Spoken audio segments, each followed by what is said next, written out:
Brianna Ragbir of Pepper. I am currently the team leader of Client Services, our online department, Pepper E, as well as our event section. And I thank CDX for inviting me today to present on the UEFET. Now, I have been with Pepper for the last 6 years and been working on UEFET for the last 6 years, both the pre-event and at the FET and, of course, after.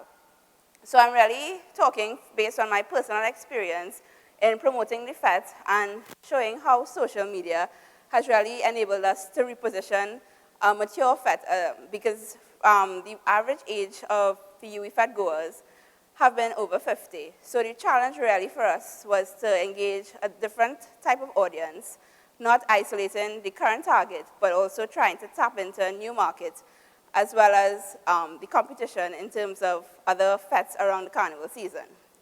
So my presentation is entitled Connecting with Humors, the young upward mobile persons, not the carnival band, and how we would have used social media. And I would like to make the point that social media is not only Facebook, and how we would have used different techniques and tools and platforms to really reposition the UEFET. I am a very I like to research any topic before I start.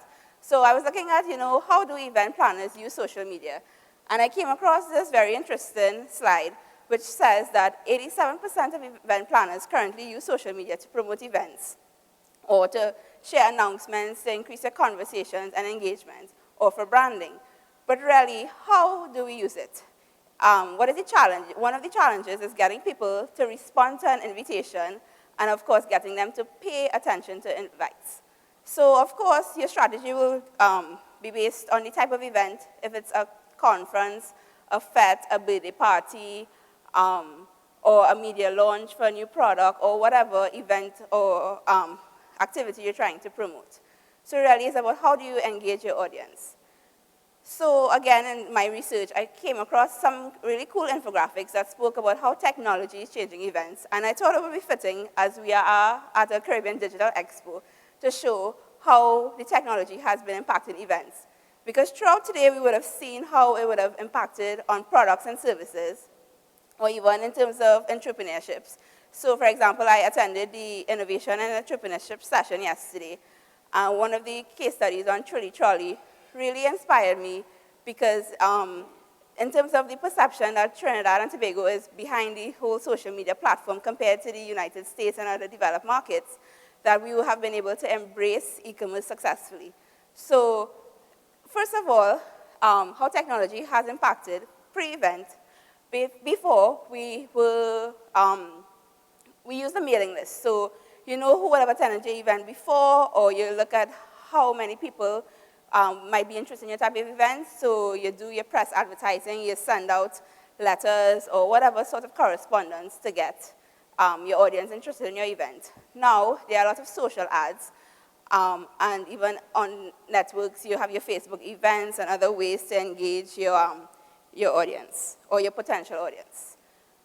Before, we had brochures and all these leaflets and other things that would talk about your event. Now we have responsive websites, or your Facebook, where you could actually ask questions about your event. I mean, I'm a fan of the CDX page, and over the last couple of weeks, you would see them promoting different speakers, whatever topics, encouraging you to tweet about it, and so. So really, it is how the platform has changed, or how technology has enabled your event to be able to be promoted. Before, attendees decided on impulse, should I go to this? Now you do it if your peers are attending or if your competitors are. So if you're in an industry where you see your two main competitors have signed up or are fans of the page, then you're more likely to also attend because you don't want to miss out on it. In terms of the actual agenda for the event, before the planners selected speakers, now the attendees chose them. I was fortunate enough to attend the Brand Managed Camp last year in Las Vegas, and it was very interesting because it was 2 days with 13 sessions, very interactive. It was about an integrated marketing plan. So each session was tied into the other, and then they brought it all together. And I remember at the end of the session, they asked us to vote on some speakers for the next one that will come up in September of this year. And I found that was really good because you could have gone online and chosen who you would want to see at the next event. Now, at the event, you normally travel long miles. Now you can watch it wherever.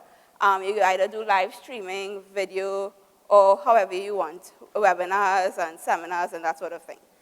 And even after, you have your social media monitoring. So I've seen a lot of people today tweeting about, or even doing Facebook posts about the event, who was the good speaker, what key takeaways they had, and so. So it's really about that whole monitoring. And even with the brand managed camp, at the end of the sessions, we were given a 24-hour period to answer a survey, rating the speakers and the content and all of that in terms of how successful it was. And then, of course, you had a chance to win a free pass to the next brand managed camp, which was worth about 2,000 US. So, you're really able to capitalize on your live audience at that point and get your feedback rather than having to fill out these paper forms and then somebody to collate it and so. Now, I know my talk is about your event, but I just wanted to frame the session in terms of showing how technology has had an impact on events and how you can use that successfully. And of course, after the event, you can't find the slides, but now you can find them on SlideShare or whatever network you are on online. So this is just the source of these infographics. So what I just wanted to summarize before I jump.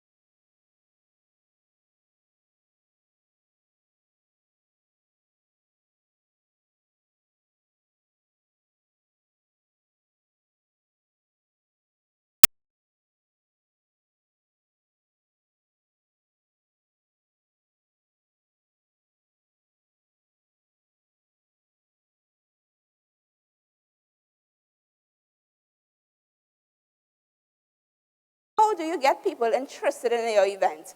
For example, the CDX conference, how do you get people to know about this and really want to come and participate in this? Is it the speakers per people, the keynote from the YouTube person? I know last time we had somebody from BlackBerry coming. Is it the location? Is it the topics? Is it the price? What are the key factors? Is it the time of year that you choose to have an event? And then how do you tap into your influencers? So who would be the main people? Are you targeting marketing managers?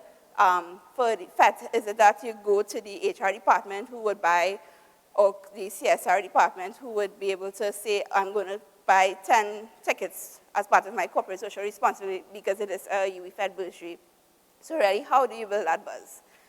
The third step is increasing interaction.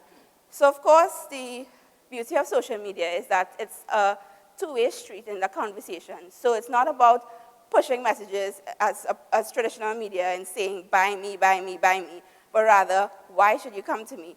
And yesterday, in the same session I went to, Julian Hall made a very interesting remark in terms of saying that social media is really about, welcomed advertising. So people welcome messages on social media as compared to other traditional forms. And one of the other speakers also shared a link to Simon Sinek, who asked a question about why people do something as opposed to what drives them. So, why would people choose to come to a UE FET or to a CDX or to whatever event? The fourth point is cross-promote. So I think the keynote from YouTube made a very important point in saying that it's not really about integration, it's about orchestration. So how do you promote your FET on other channels that will link you to online, but will not isolate FET goers who are not really online? Because as I mentioned before, the average age was over 50. And as technology has evolved in the last couple of years, more and more online. But in the past, how do you reach these people? So how do you use your press ads, your radio ads, your press releases, and any sort of communication to promote your event? And lastly, tying it all together so that, at the event, you have your checklist, you make sure you're on budget, and all of that. Now, in terms of the UWIFET case study, of course, you need to start early. We always know the fifth Sunday of each year is UWIFET, so next year is the 2nd of February. So you start planning early. We have early bird specials and all of that.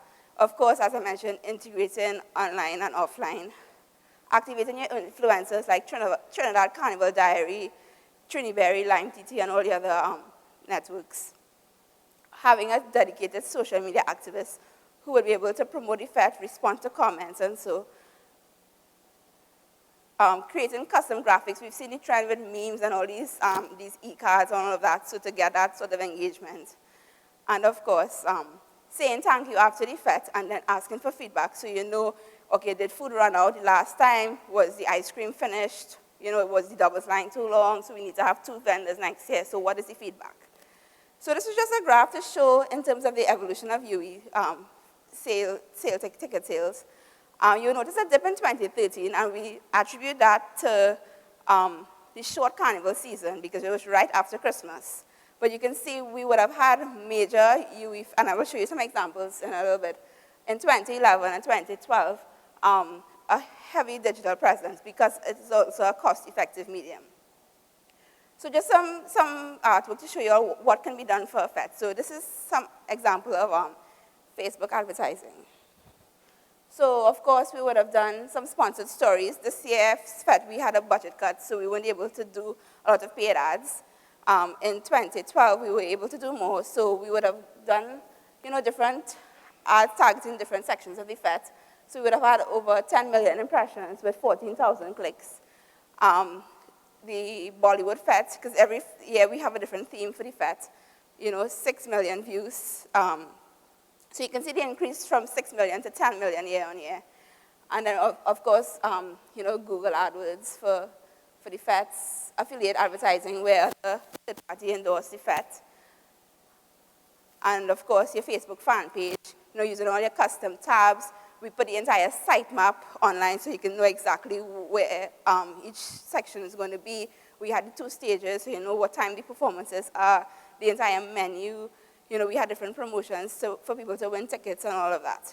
So just some examples of what we could have done. And even in 2011, we did a live stream of the FET that Trini would have helped us with. And of course, your Facebook events, so getting your attendees and your invitations up so you kind of have an idea of what people are expecting at the FET so that you could exceed their expectations. And of course, having an active Twitter stream. And we have had success with email marketing where every couple of weeks we will send out an update to the FET to the list that we would have gotten from Facebook or from the UE alumni. And we would have had some success in terms of the open rate and so. So it's not really considered spam. And of course, your reputation management. So after the FET, you look at the different networks to see what people would have said in terms of, what was good, what was bad, and we would have had, different reviews and so. And I'm sure Chiki will share these slides with you also. You could have, read a little bit more about how you can manage your reputation online for the different FETs and so. And then this year, end of last year, we would have launched a dedicated website to UWIFET, uwifett.com, which would be every year would be updated based on a new theme, and we'll start to put teasers for the next FET in terms of the theme and all of that. So this is just some stats here in terms of how many visitors and clicks we would have gotten. So really it's about getting that dedicated audience and having a platform where you can really engage your audience. And this is just, I just want to end with a quote because I know I'm out of time. Johnny Song, you all will know who he is, I hope. UWIFET is back. We would have been able to take a mature brand, and that sort of, the cool factor of social media would have helped us to, bring back UWIFET. So we're hoping that the sales go better next year as we would have a longer carnival period, because I think this year was the 13th of January. So, we just had about 10 days after New Year's to get it really going. So that's it for me. Thank you all very much.